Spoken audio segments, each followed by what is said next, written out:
Jour de résurrection, peuple, rayonnons de joie, c'est la Pâque du Seigneur. De la mort à la vie et de la terre aux cieux, le Christ Dieu nous a menés, nous qui chantons l'hymne de la victoire. Que les cieux se réjouissent, que la terre soit dans l'allégresse, que le monde soit en fête, tout le monde visible et invisible, car le Christ est ressuscité, lui, l'éternelle allégresse. Le Christ est ressuscité, il est vraiment ressuscité. Alors je vais le dire, le Christ est ressuscité, et vous allez me répondre, il est vraiment ressuscité. Donc je le redis, le Christ est ressuscité. Il est vraiment ressuscité. Parfait. Et nous pouvons nous lever pour chanter le premier répond, le Sauveur est ressuscité.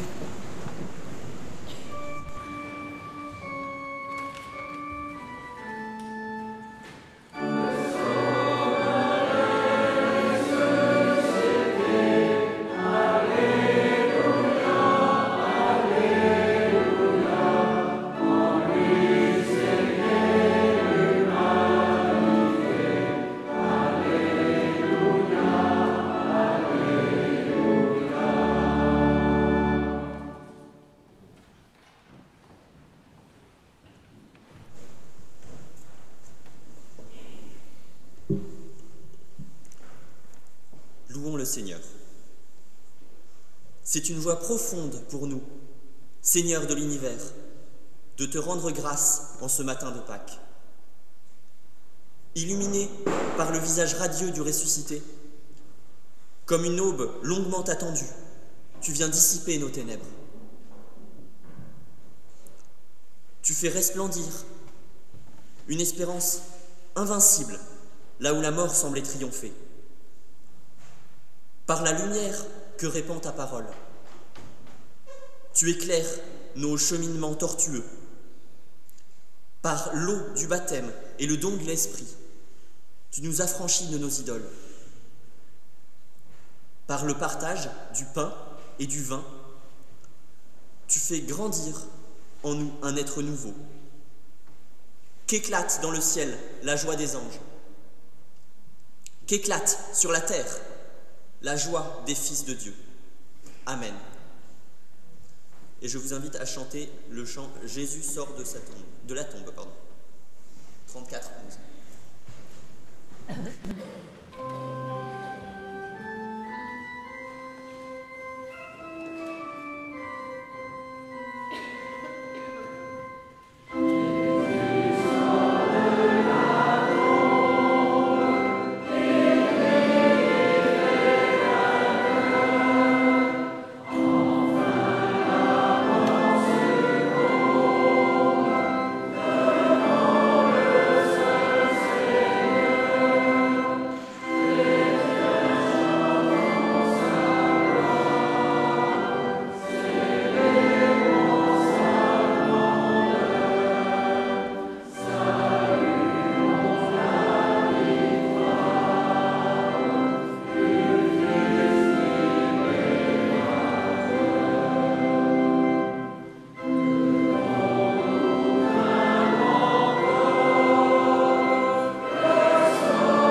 Nous prions. Si tu as peur de trahir, si tu crains de renier, quand ton cœur est cerné par le doute, souviens-toi du jardin et de l'homme qui s'est livré. Si tu as peur de frémir, si tu crains de pleurer, quand tes yeux sont troublés par la faute, souviens-toi du regard et de Pierre bouleversé.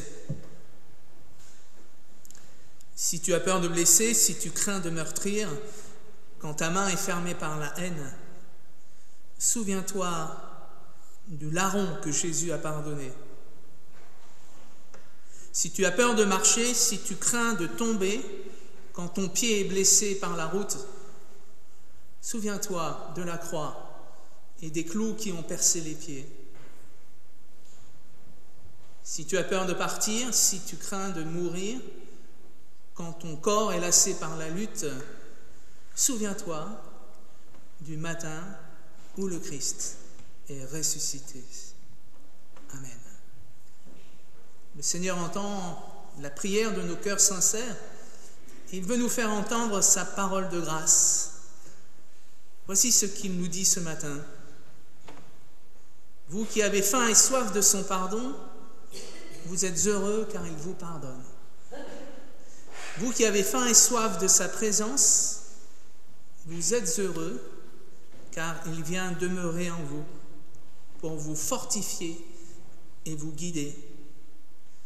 Vous qui avez faim et soif d'amour, vous êtes heureux car notre Père nous aime et nous pardonne en Jésus-Christ. Amen. Parce que ces paroles sont vraies, sont appelées à nous relever, littéralement à nous ressusciter. Je vous invite à vous lever.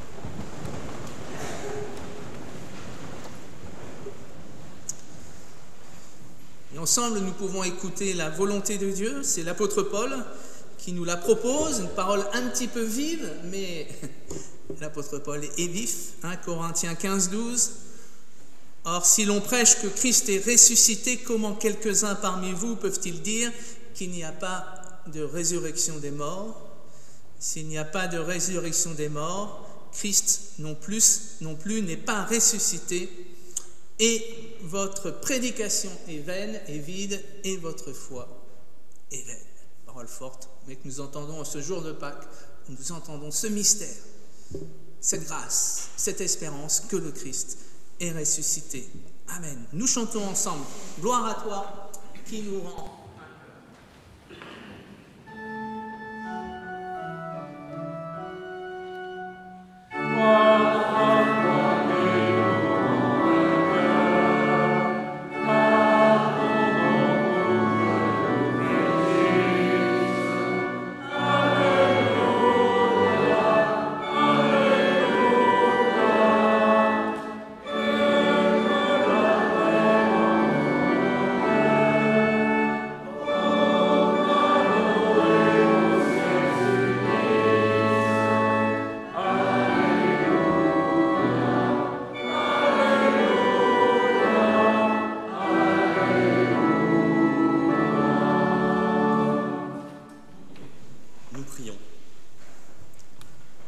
Seigneur, de toute parole, tu es la vérité, la solidité, la consolation qu'elle apporte.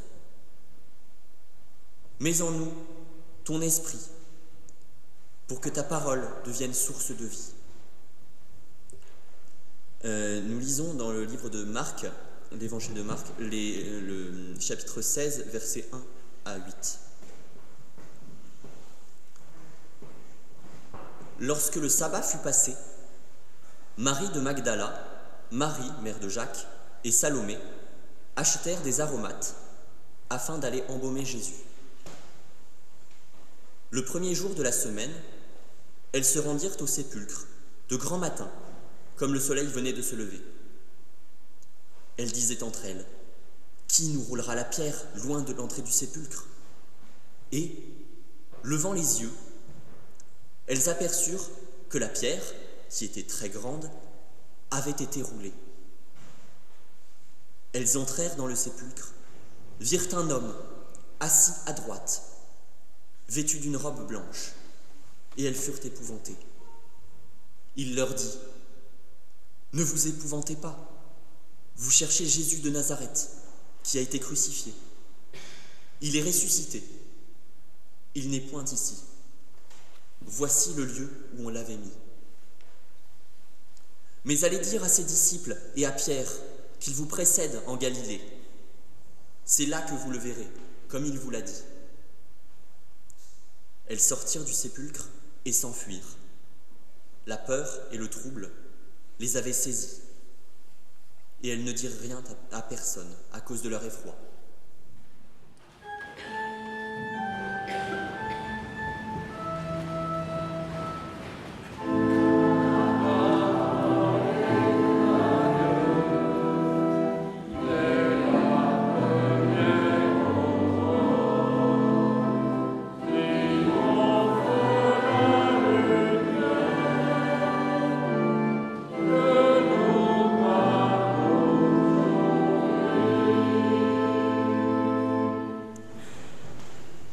Seigneur, ta parole est la vérité, sanctifie-nous par cette vérité.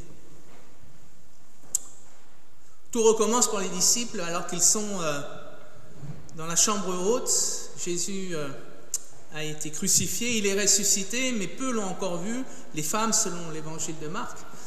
Mais les 11 disciples restants, puisque Judas, vous le savez, s'est donné la mort, rongé par sa culpabilité d'avoir livré le Christ, ils sont 11 disciples à rester, mais ce jour-là, dans la chambre haute, ils ne sont que 10.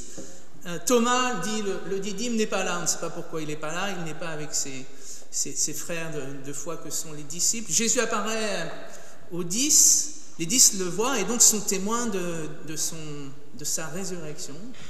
Ils le partagent. Ils témoignent de cette apparition du Christ à Thomas, et Thomas a cette parole, vous connaissez le passage sans doute, « Si je ne peux placer mes mains dans les plaies du Christ, alors je ne puis croire. » Bien sûr, ce qui est incroyable, la résurrection de Jésus-Christ. Jésus revient voir ses disciples, sans doute dans la même chambre haute, et là Thomas est bien là, ils sont 12 avec Jésus-Christ, et là Thomas peut mettre ses mains dans les plaies du Christ, et un cri sort de son cœur, « Mon Seigneur et mon Dieu » devant l'apparition de Jésus-Christ encore.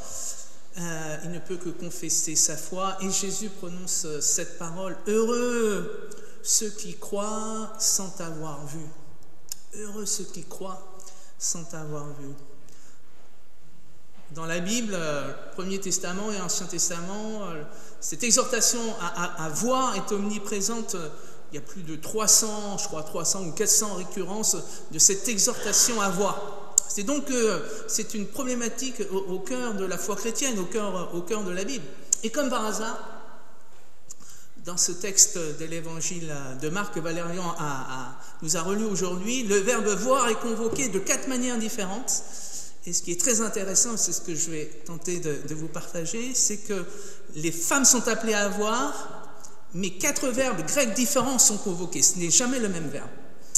Et si ce n'est pas le même verbe, c'est que cela a son importance parce que chacun des verbes renvoie vers un champ sémantique différent, vers une manière particulière de voir. On est appelé à voir le Christ de manière différente.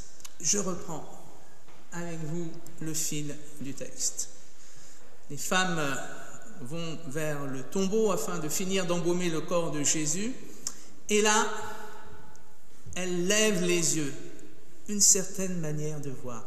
Elles lèvent les yeux. Anablépo pour ceux qui font du grec. Souvent dans les évangiles, on dit que Jésus lève les yeux. Et notamment, il lève les yeux avant de multiplier les pains et les poissons. Vous savez, c'est ce jour où il y a une foule nombreuse, plus de 5000 hommes, sans compter les enfants. Et donc, avant de multiplier les pains, qui est l'ordre d'un miracle, évidemment, tout le monde sera nourri ce jour-là, le Christ lève les yeux, anablépo vers le ciel.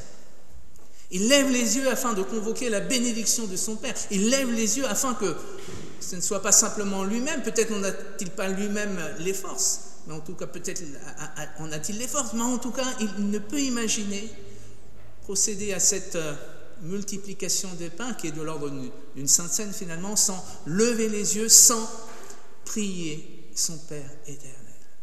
Très joli que ce récit de la résurrection de Jésus-Christ selon l'évangile de Marc commence par une prière. Les femmes lèvent les yeux, prient vers le ciel. Et pourquoi ont-elles besoin de prier? Vous l'avez entendu.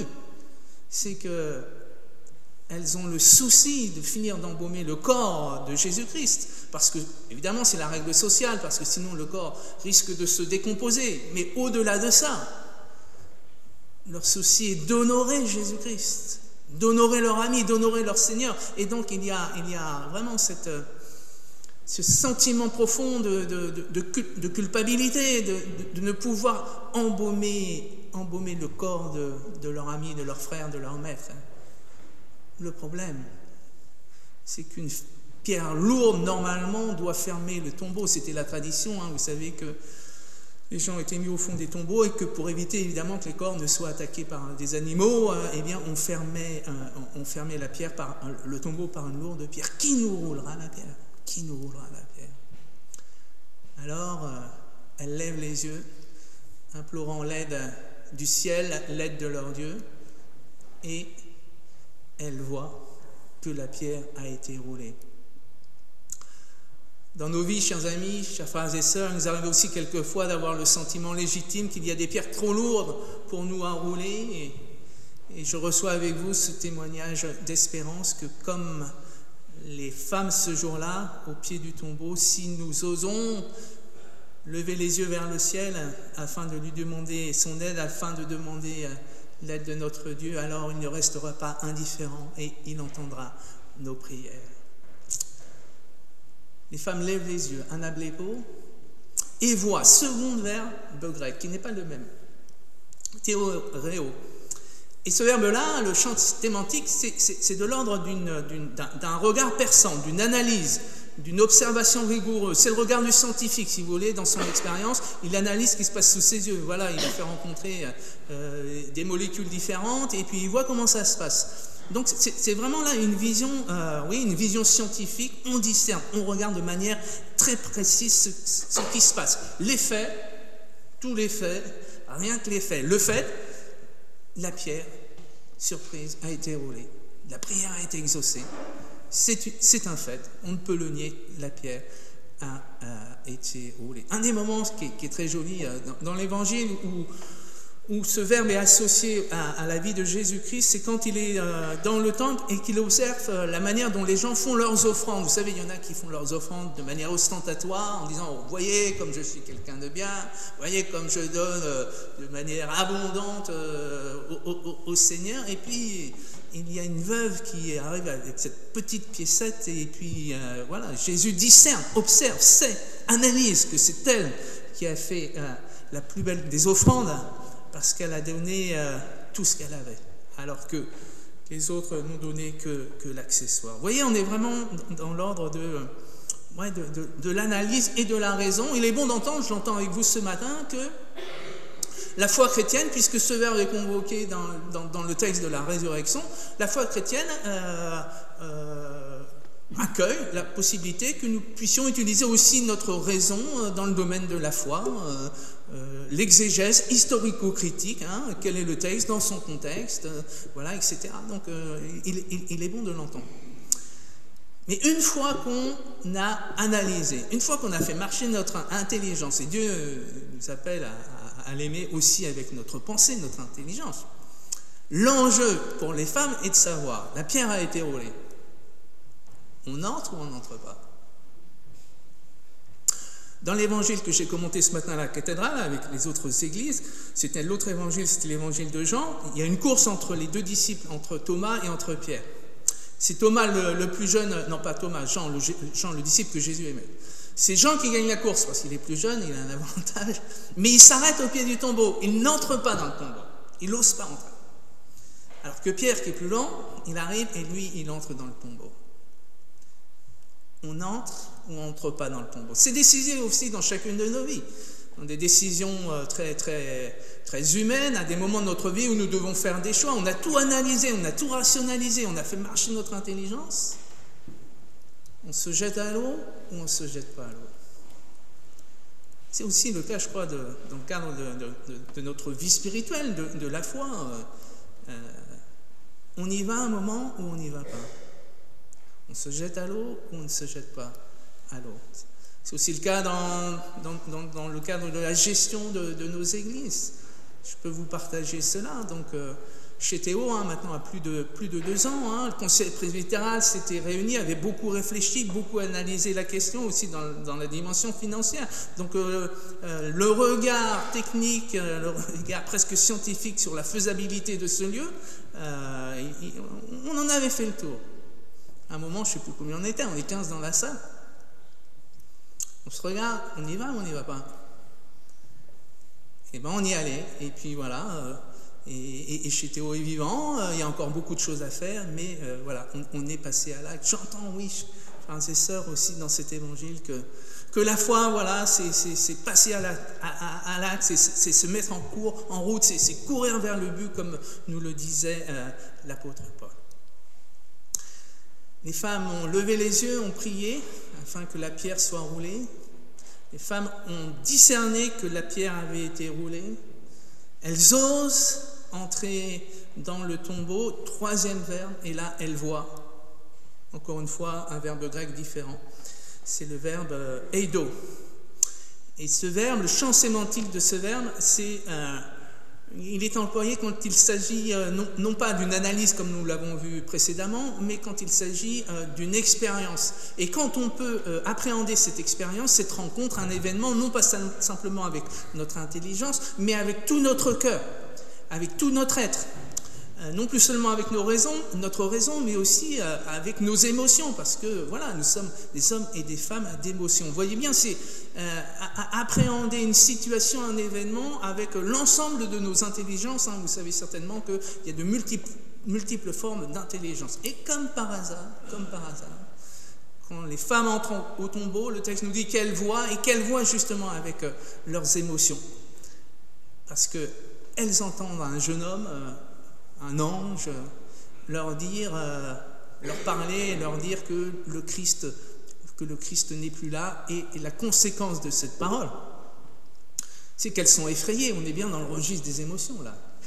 On est bien dans le registre des émotions. Je trouve ça très beau que nous soyons appelés à recevoir cette nouvelle incroyable que le Christ est ressuscité, non pas seulement avec notre intelligence, un peu, puisque nous sommes des êtres intelligents, mais que nous sommes appelés à recevoir cette bonne nouvelle avec nos émotions, avec tout notre être, avec nos doutes aussi. Les femmes sont effrayées. Comment ne pas être effrayées de cette nouvelle si incroyable? Comment ne pas être effrayées alors qu'on vient d'entrer dans un tombeau et qu'un fantôme nous parle? C'est ça qui se passe pour ces femmes. Elles entrent dans un tombeau, le corps n'est plus là, un inconnu leur parle. Et comment ne pas être effrayé? Il faudra un peu de temps pour ces femmes. Il faudra la rencontre avec les autres membres de la communauté qui vont rencontrer aussi le Christ ressuscité dans d'autres endroits, d'une autre manière, pour que la bonne nouvelle fasse son chemin dans les cœurs et que l'Église naissante comprenne, en se témoignant les uns aux autres, que l'Église naissante comprenne que le Christ est véritablement ressuscité. Je crois qu'il en est de même dans chacune de nos vies, dans nos églises. Nous sommes des hommes et des fois... de peu de foi, comme le disait Jésus, mais appelés à laisser cheminer dans nos cœurs cette nouvelle incroyable que le Christ est ressuscité. Les femmes ont levé les yeux, elles ont prié, les femmes ont observé que la pierre avait été roulée, les femmes ont compris de tout leur cœur, commencent à comprendre que quelque chose d'incroyable vient d'arriver. Elles ont vu que le tombeau était vide, elles ont entendu la parole de l'ange, et l'ange, le jeune homme, vient leur dire: vous cherchez le ressuscité, il n'est pas ici. Vous le verrez apparaître, c'est la meilleure traduction du 4e verbe grec. On arrive au 4e. Le verbe grec, pour ceux qui font un peu de grec, c'est optonomai, optique, ça donnait tous les mots français, ou les questions d'optique, optonomai. Et là, on est vraiment dans le registre des apparitions. Un texte qui nous dit cela, c'est quand Jésus est transfiguré sur la montagne et que 4 de ses disciples voient apparaître Moïse et Élie. On est bien dans le cadre d'un songe, on est bien dans le cadre, d'une apparition. À ce moment-là de l'Évangile, Moïse et vous le savez bien, Moïse et Élie, ils sont morts depuis des siècles. Hein, donc on est bien dans quelque chose qui est de l'ordre de l'apparition. Et donc l'ange leur dit, ce n'est pas en restant ici que vous allez voir le Christ. Il va se laisser voir, il va apparaître là où il est, sur les chemins de Galilée. C'est là que vous allez le rencontrer, comme il avait été dit lors de la transfiguration de Jésus-Christ, comme Jésus-Christ avait dit à ses disciples, ne restez pas sur la montagne, ok, vous avez eu la grâce d'une apparition, mais redescendez de la montagne et allez voir, allez me rencontrer, encore une fois, au cœur du monde. C'est là que je vous attends, c'est là que vous pourrez me rencontrer. On est de l'ordre d'une apparition. Est-ce que cette grâce de voir, on est dans l'ordre du mystique, hein, du mysticisme, là, on est loin de la rationalité, vous voyez, on est loin de la rationalité, là. Est-ce que une forme de radicalité peut s'opposer à cette dimension mystique? Écoutez, je ne le crois pas. Le texte nous dit le contraire, puisque les 4 verbes qui nous incitent à voir de manière différente sont convoqués. Mais je voudrais vous faire part du témoignage de Blaise Pascal, auquel je dois le titre de ma prédication. Le cœur a ses raisons que la raison ne connaît pas. On connaît tous, enfin à peu près tous, cette formule, mais est-ce que vous savez de quoi parlait Blaise Pascal quand il dit cela? Il parlait de sa rencontre avec le Christ. Peu de gens le savent. Blaise Pascal, l'homme le plus intelligent de son temps, je peux le poser comme ça, l'homme le plus intelligent de son temps, mathématicien, physicien, tous les talents, en plus de ses talents d'homme scientifique, il écrivait très bien. Bon, il y a des génies, ça arrive, il faut l'accueillir, il faut l'accepter. On dit merci Seigneur et il faut prendre ce qu'il nous donne. Et donc, ce grand mathématicien, ce grand scientifique, l'homme raisonnable par excellence, ne peut pas avoir eu son niveau d'études et de recherche en matière de mathématiques et de physique si on n'est pas un homme profondément rationnel, intelligent, enfin le scientifique par excellence. Un jour, j'avais noté la date, je vous la donne, le 23 et 24 novembre 1654, de 10h30 jusqu'à minuit. Donc ça dure un certain temps quand même, vous voyez. Je vous laisse compter, 10h30 jusqu'à minuit. Il rencontre le Christ ressuscité. Il a une apparition, comme Paul a une apparition sur le chemin de Damas. Il fait la rencontre du Christ ressuscité. Et lui, l'homme de lettres par excellence, qui savait très bien écrire, on dirait aujourd'hui qu'il lançait des scuds vis-à-vis dans ses luttes théologiques. Enfin, c'était un homme de formule, un homme brillant et intelligent. Dans ses mémoires, il n'arrive pas à raconter ce qui lui est arrivé. L'homme de lettres par excellence, devant le Christ ressuscité, il n'arrive pas à le formuler. Il a écrit quelques mots, il nous le dit. Voilà, ces quelques mots, je vous les relis. Certitude, sentiment. Vous voyez, on n'est pas dans la rationalité, on est dans les sentiments. Joie, on est dans l'émotion. Paix. Jésus-Christ, pleure de joie. Voilà ce qu'il arrive à dire de sa rencontre avec le ressuscité. Et lui, l'homme intelligent par excellence, comme un amoureux transi, qu'est-ce qu'il va faire? Qu'il garde sur son cœur la lettre de son amoureuse ou de son amoureux. Il va recopier ces petits mots, joie, pleurs, sentiment, pleurs de joie. Il va les écrire sur un petit bout de papier et il va les mettre dans le veston de sa veste. Et on le retrouvera sur sa dépouille quand il est mort. Vous voyez, comme quoi la rationalité, pouvoir voir avec son intelligence et pouvoir voir avec son cœur ne sont pas incompatibles. Et on comprend mieux, encore une fois, ce que voulait nous dire Pascal avec cette phrase, le cœur a ses raisons que la raison ne connaît pas.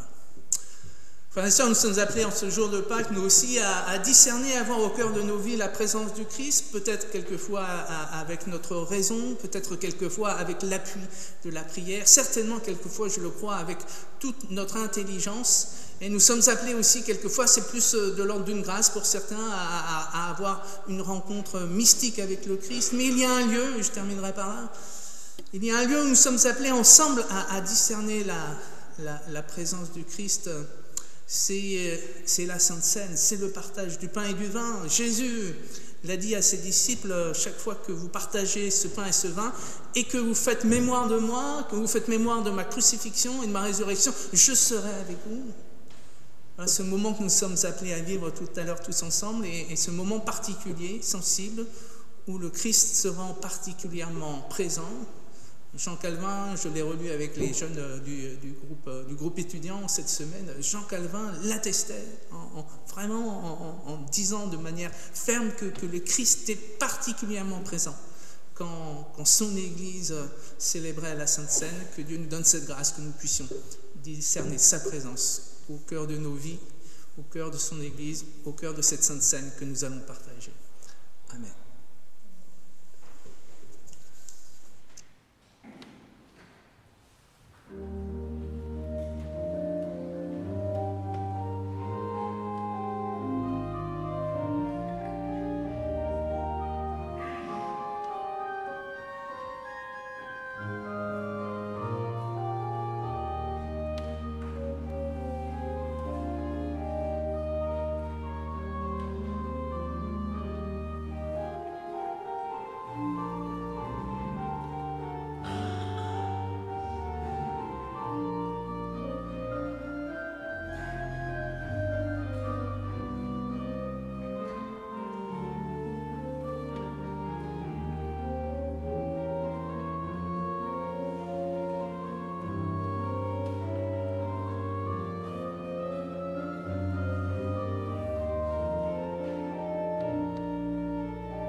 Reprenant les mots de Jean, nous confessons notre foi.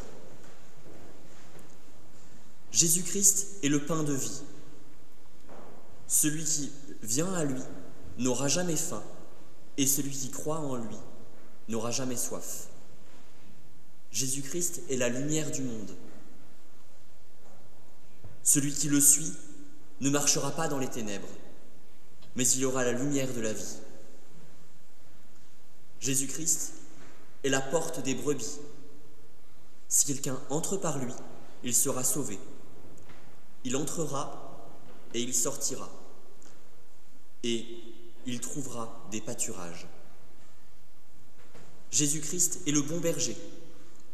Il connaît ses brebis, et elles le connaissent, comme le Père le connaît, et comme il connaît le Père. Et il donne sa vie pour ses brebis. Ces brebis entendent sa voix.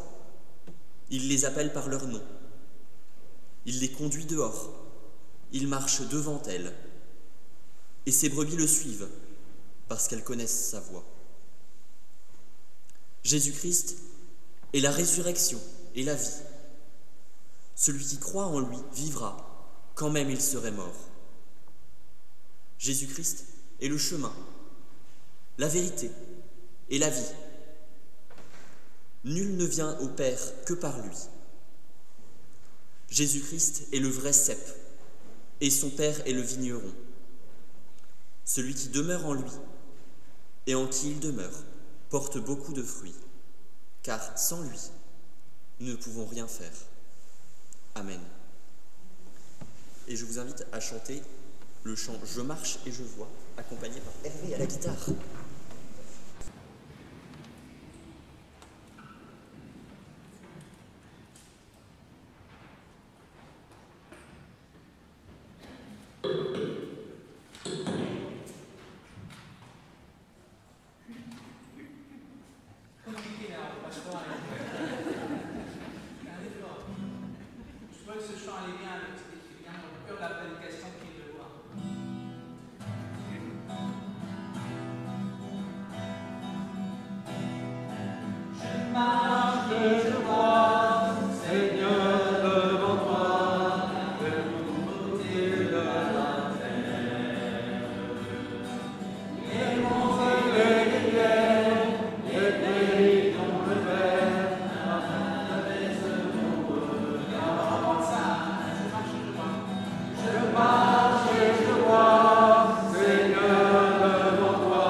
Nous prions.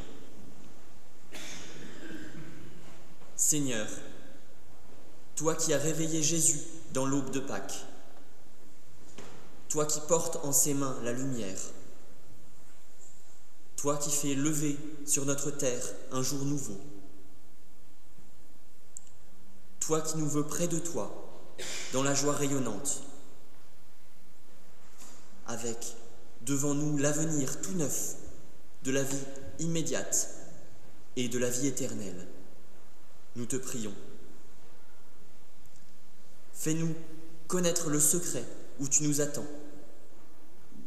Dévoile à chacun de nous l'aube qui est au fond de la nuit. Entends notre prière pour toute la terre, pour la paix, la justice et la liberté des êtres humains, pour le renouvellement et la fidélité de ton Église, pour que chacun de nous te cherche et te trouve. Seigneur, nous te prions. Amen. Je vous invite à vous lever pour recevoir les paroles d'envoi et de bénédiction.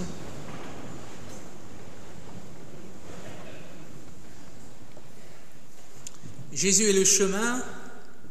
Au jour de l'angoisse qui se mue en impasse, fais confiance à celui qui ouvre les routes de l'impossible et fais encore un pas avec lui. Jésus est la vérité. La vérité ne se présente pas comme un savoir, mais comme une rencontre, comme une expérience. Si tu veux savoir quelque chose, sache qu'en tout lieu, l'Éternel te précède et t'attend. Jésus est la vie. Si tu traverses les vallées de l'ombre et de la mort, tu ne craindras pas le mal, car le vivant te garde et t'éclaire. Jésus est le chemin, la vérité et la vie. Va et sois son témoin. Amen.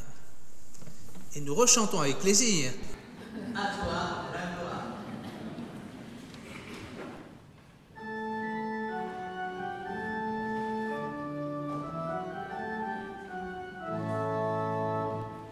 Amen.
Pâques à tous et à toutes.